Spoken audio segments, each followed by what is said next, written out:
Battleground India Gate. A brutal crackdown. A ferocious fight back by fired up protesters. 24 hours later, Delhi is still seething. A tinderbox of strong emotions. But the Home Minister still isn't sorry. He's defending the strong arm tactics to the hilt. Only the Delhi Chief Minister does not agree. दुख और खेद हुआ कि आपने कह दिया, announce कर दिया कि पता नहीं 2-4 कॉप्स को आपने कुछ सस्पेंड कर दिया। हम समझते हैं कि जितना भी सीनियर ऑफिसर्स को आप रिस्पॉन्सिबिलिटीज की जब तक नहीं देंगे तब तक विश्वास लोगों का नहीं बन पाएगा। कोई छोटे से किसी ऑफिसर को या कांस्टेबल को करने से ये नहीं होगा। ये हमारी बहुत स्पष्ट राय थी। पुलिस या कार्रवाई ज्यादा हो गई थी, कैसे बोलोगे? जब पुलिस एक इतना क्रिटिकल सीरियस है और 18 पुलिस जख्मी है, तो पुलिस की जाति कैसी हो गई इसमें? उस पर ही पुलिस पर मारे, जब पुलिस को ही मारने लगे लोग रॉड से वगैरह, तभी ये हो गया। और कानून हाथ में लेके इस देश में कोई काम नहीं चलेगा। और मैं कहता हूं कि जो भी कानून हाथ में लेगा, हम कड़े से कड़े उस पर हम कार्रवाई करेंगे। ये मैं अभी बोल देता हूं।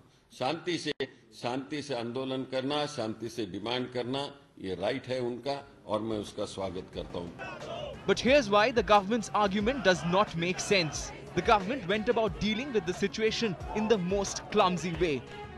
First, protesters were prohibited from demonstrating at India Gate. Assurances lacked credibility even as government struggled to evolve an effective communication strategy.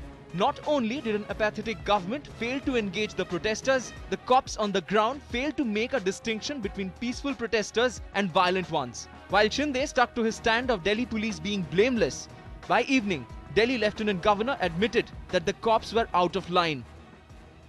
कि शांतिप्रिय ढंग से जो भी प्रदर्शन कर रहे थे लोग, उनके ऊपर हमें कोई इस तरह की लाठी चार्ज या कैनन या वाटर कैनन और इस तरह की कोई भी, इससे उनको किसी तरह की चोटें आई, तो इससे हमें परहेज करना ही ठीक रहता और आइंदा जरूर परहेज किया जाएगा।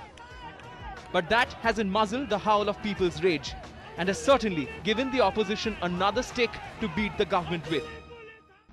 अब सरकार संसद में उत्तर देना नहीं चाहती, संसद को विश्वास में लेना नहीं चाहती, सर्वदलीय बैठक बुलाना नहीं चाहती, प्रोटेस्टर्स से बात करना नहीं चाहती, तो क्या चाहती है? पुलिस के डंडे चला करके स्थिति को संभालना चाहती है।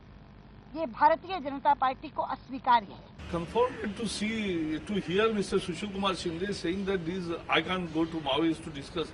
Even if Maoists come, and if they are within the constitution, they are ready for talk, recognizing their sovereignty, you have to talk. These were not the Maoists, these were the Delhi college students and girls.